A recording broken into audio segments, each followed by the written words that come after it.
Oh, same top, same location, same rubbish lighting, different day. Well, it's the same day for me, different video. But before I begin, I just want to share this incredible snack that I've made, which is a medjool date with almond butter in and dark chocolate. It is seriously something else.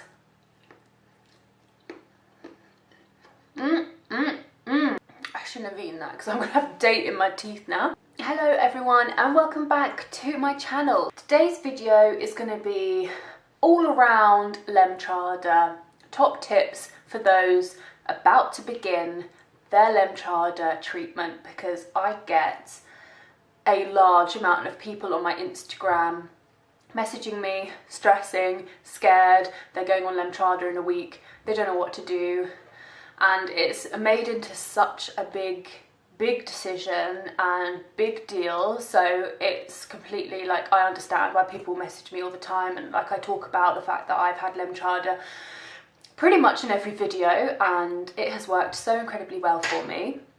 But I understand the pure fear and stress leading up to getting that first infusion, because I was like that as well. And I remember searching on Instagram and not really finding anyone that I could message, like, oh my goodness, I'm getting Lemtrada, how is that gonna work? I remember that I actually had to choose between either Tysabri or Lemtrada. So I found one girl on Instagram who was on Tysabri and I messaged her like, oh, I don't know which one to do, can you please tell me what Tysabri is like? And she never replied, so that was fun. So if you ever ask me these questions on my Instagram, I really try to reply, because I was in the same position as you. So if you have any fears, hopefully this video will help in some way. If it doesn't, then drop me a message and I try to reply within a day. But you know, I do actually get quite a few messages. I get more messages, I think, than the people who follow me. So if you are going to ask me a question, make sure you follow me, alright? So just quickly, brief explanation of Lemtrada is it's a chemotherapy style drug originally used to treat leukemia, kills off a large proportion of the immune system, particularly the cells that is thought to be the attacking cells in MS, the cells that go rogue and start attacking the body instead of attacking things like a flu bug, a cough bug, things like that. They start going for our own flesh and blood. No, they start to go for the immune system. No, the immune system starts going for the nervous system and it all goes a bit Pete Tong. So that date has gone to my head. So yeah, because you have a large part of the immune system destroyed, you're very vulnerable to infections. So you have to be really careful before you start the treatment. You have to eat the Listeria diet, which is the same diet that pregnant women follow. No like raw fish, raw meat, vegetables have to be really washed. Got to be really careful not to catch any infections, because if you get an infection with no immune system, you do the maths, it's not going to be that great. So the reason that it's made into such a big deal, I feel like I look like Casper the Ghost, the reason why it's made into such a big deal and a big decision is because when the immune system grows back, that's when you can get some potentially life-threatening side effects. Things such as your immune system starts attacking your thyroid, you can get kidney disease, you can get cervical cancer.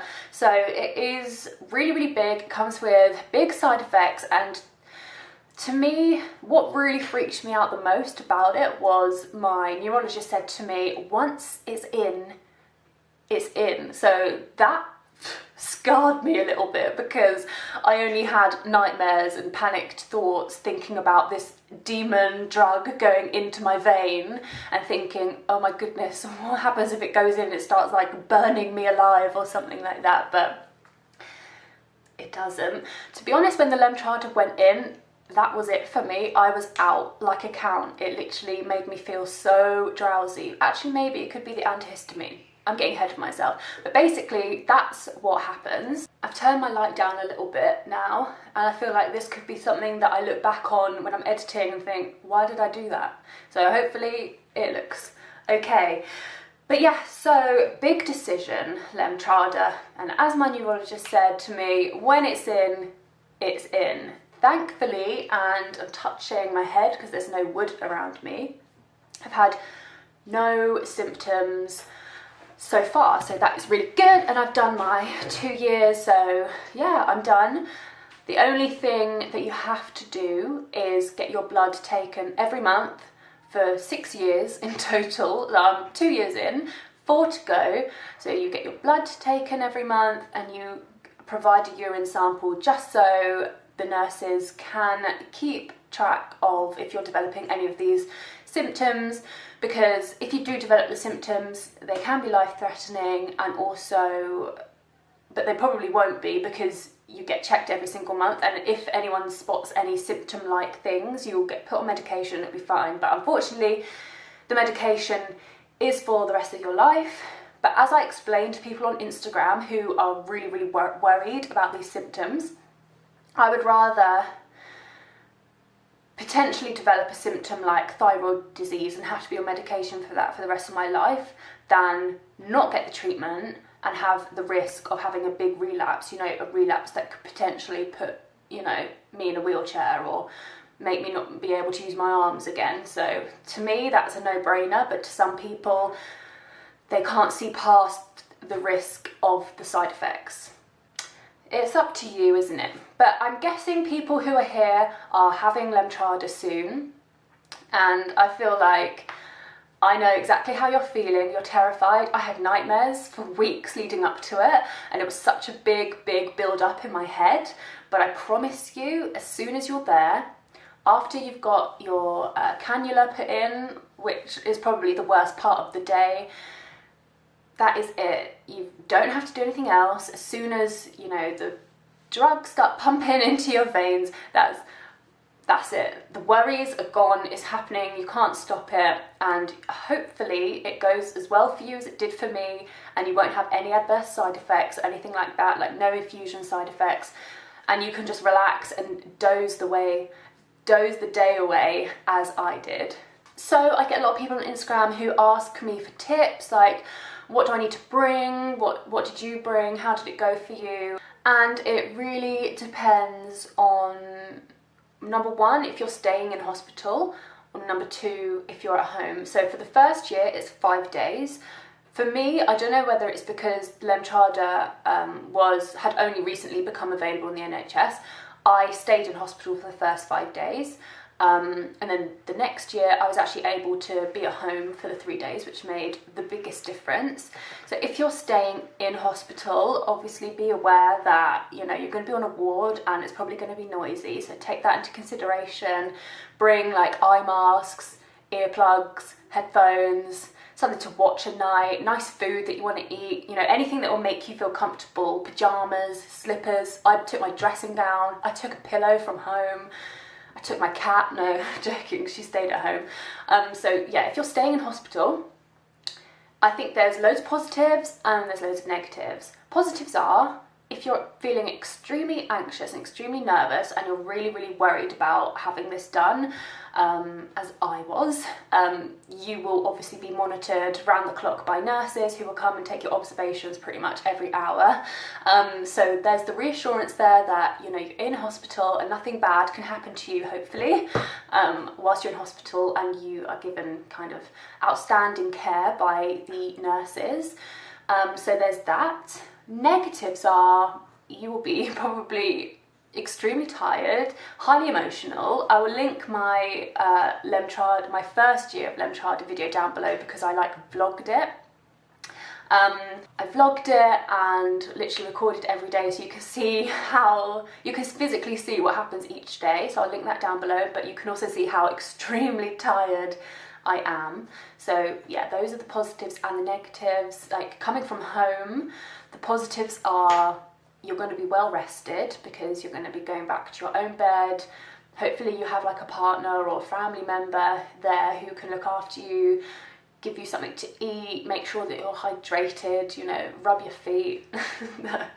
No one did that to me. But then the negatives of that are you have to travel into hospital every single day. So you have to make sure, I wouldn't recommend driving, so you have to make sure someone's available to take you into hospital. If you're getting public transport, that's obviously a concern because public transport is dirty and it might be really packed. Like if you're traveling, I got my treatment done in London, so if you're getting on the tube, I just really would highly not recommend that because they'll be packed full of people and there'll be germs and you don't want an infection. So that's the only negative really. But my second year when I was at home, it was just an absolute dream. as well as it could have gone, going into hospital and getting this serious treatment, it went as smoothly as it could. So generally how the day starts, you start with some kind of painkiller, you start with a tablet that protects your stomach from steroids, you start with some antihistamine tablets. I would also recommend at this point really hydrating. Before I went to hospital every single day my second year, I drank a litre of water on the drive up there. So by the time I got to the hospital, I was extremely hydrated to the point of desperation to get to the toilet. But that really like helps plump up your veins a bit. So especially on the first day when you're trying to get that cannula in, I'd recommend drinking water kind of just before, so it makes the whole process easier. And also just sip water throughout the day to make sure that your body is hydrated and to make sure that everything is juicy in your body, and that will help, you know, everything flow through the veins because you will most likely have that cannula in for the entire time you have the treatment. I think the first year I had my cannula in for like 4 days and had to change it on the 5th day because the vein was just busted. It was been pumped too many times. So you want to try and avoid that because, for me anyway, the least amount of times I have to get a cannula put in, the better. So make sure you're hydrated. That will also help prevent things like headaches, which are often caused by infusions and stuff like that. So yeah, keep hydrated. Make sure that you eat well. If you're in hospital, you will be offered lunch and dinner and breakfast. Positives and negatives there. Positives is free, negatives potentially disgusting, but you know, it's food and you need to keep your energy up.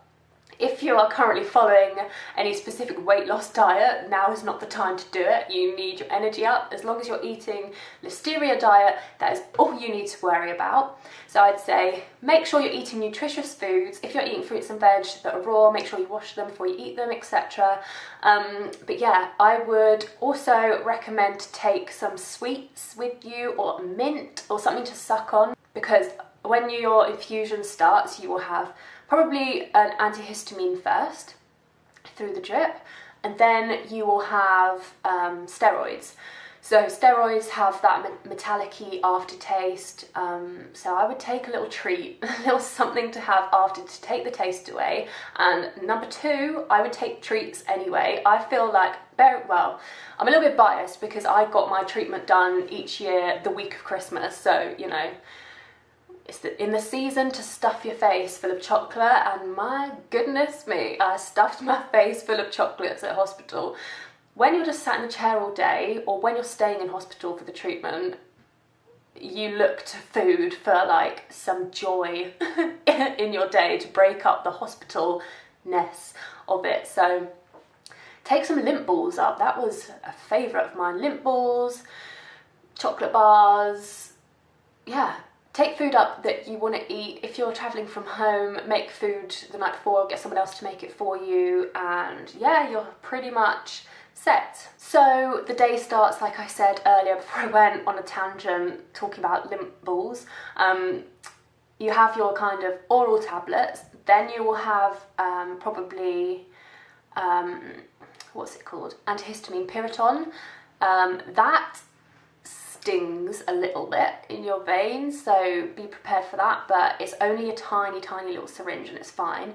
Then you'll have steroids, then you'll probably have a flush, and then your Lemtrada will start, and your Lemtrada normally takes about 4 hours on the drip to get through, and then you'll have a flush at the end, and then you'll be done. If you're going home, you might be monitored for an extra hour or something. If you are staying in hospital, you'll be monitored by the nurses back on the ward, basically. Throughout the day, for me anyway, I just pretty much slept. First year, I didn't sleep in the night because I was on a busy ward, so I just dozed in and out of sleep the whole day. But if you feel like you can't sleep, just be prepared and take something to do. So be that like a crossword book, take your iPad up, download something to watch, take a book up, listen to music, anything that will take away from the boredom, I'd recommend. I'd also recommend maybe taking up your own pillow, because you're going to be sat on that chair for like 9 to 5 basically. Hopefully you have one of those chairs that has a recliner, because that is the dream. So you're not sat on uncomfortable, stiff, straight upright hospital chairs. Hopefully you will get, yeah, a nice reclining chair, and yeah, you can just doze. So yeah, it's not like as well, as soon as the medication starts, you're left. You will have an MS nurse who will be there constantly monitoring you. So that is a huge sense of relief, I hope, for some people, because I didn't realise that I was going to have someone looking after specifically me. So every half an hour they come round and take your observations. So that's blood pressure, heart rate, temperature, and they also look for any signs of the rash, which is a sign that the treatment is working. That's what one MS nurse told me, as I was covered head to toe in a rash and I was burning. So I was like, great, so happy. So yeah, you won't be left. It's not like you're just going to be completely left plugged into some machine panicking in a corner. There'll be someone with you there monitoring, who's trained to look out for any signs if anything's not going to plan. So I hope that that brings some reassurance. And then following on from that, the rash.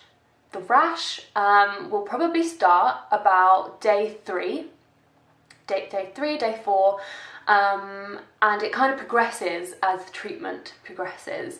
So whilst you're in hospital getting the treatment, it's all right. You can stop and you can have some more Piriton, and that, as soon as you have the rash and you have Piriton, it goes away immediately, I promise you. It's more fun and games when you go home and you're discharged and you've had your treatment, because the rash carries on for another 1 to 2 days after your treatment finishes. So that is where things get interesting, because you don't have anything to do. In the second year, I got it so bad on the first day after I'd finished my treatment. I was covered head to toe. It was, every time I looked at a bit of skin, I looked down and there was a burning rash, and I'd look back and it'd be more and it'd be more, and it was all over my face, all over my body. It was bright red. I was hot. I was itching. It was horrible. I felt sick. I felt like I was going to faint. I felt like I had no energy, and I was panicking a bit because I just felt really poorly with it. And it kind of got to stages where I considered going to A&E, because I was desperate to get this Piriton back in my bloodstream, because as soon as the Piriton goes in, it's all fine.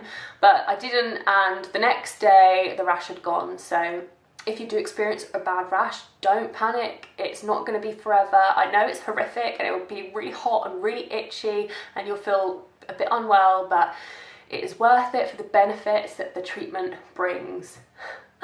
Feels like I've been paid to say that. But anyway, for the rash, when you go home, you get given loads of drugs to take, things like antibiotics, things like Piriton, things like stuff to protect your stomach, whatever. So you take that.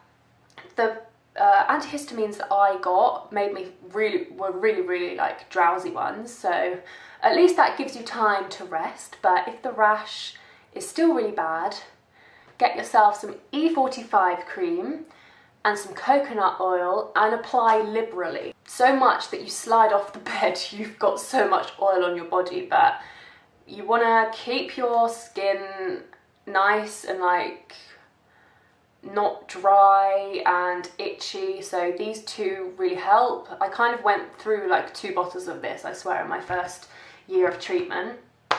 So yeah, just apply liberally. And yeah, to be honest, that's pretty much all I've got to say on the matter. I often get asked as well on Instagram by people saying, oh, I've got Lemtrada, but I've got this 2 days later that I have to go to, or I've got exams that I need to go to 2 days after.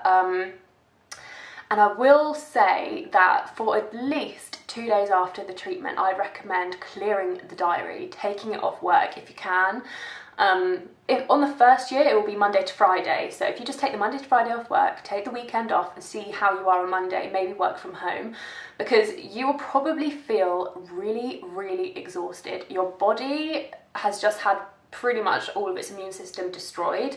So even though I actually felt fine, my body was not fine, it was exhausted. So you do need to rest, and you also need to be aware of being around busy places. And if you get it done in winter like I did, there's things like flu, which would not be good if you've got colds and everything. Yeah, so if you can work it out with your school or your uni or your workplace, that you could maybe do all the work and everything you need to do at home for maybe a week to 2 weeks, if you can. Like, that's what I would really recommend. I was at uni when I got my treatments done, so although getting it done the week of Christmas was not really the best time, because you just want to be going out with your friends and having a great time. Like, I haven't been out with my friends on Christmas Eve for 2 years, but going out this year with my friends on Christmas Eve, woohoo. But yeah, for me, that was good because I had the time off to get the treatment, and then I also had the rest of the Christmas holidays off. So when I went back into doing work and back to doing uni, I had kind of got out of the 2 weeks where you're really really susceptible to getting infections. And yeah, so just be wary of that. Put your health first. Your job will understand, your uni will understand, your school will understand, whatever.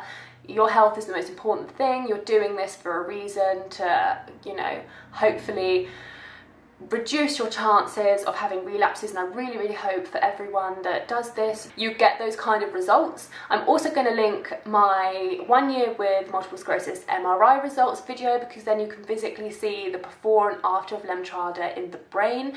All of my lesions have reduced, I've had no further relapses, and I got diagnosed with aggressive MS. So yeah, it really, really worked for me, and I hope it does for you. I hope you liked this video. If you did, you know what to do. Give it a like, give me a follow on Instagram at Izzy_MS. Watch my videos that I will link down below. If you want to see any specific video topics, let me know, because I'm in a YouTube vibe right now and I want to create content that people want. Apologies for this rubbish lighting. Like I said in my video last week, it's winter right now in England, which means there's no light anywhere. So if you live in countries that have seasons like England, take vitamin D. I'm about to pop to the kitchen and take my vitamin D, because we need to stay healthy, as there's going to be no sun here until about May 2019. So we need to power through winter. Good luck to anyone who's watching this about to start Lemtrada. I hope I reassured you somehow. I hope I didn't make you even more scared. I promise you it's not as bad as you make it out to be in your own head. So good luck, and I will see you in my next video.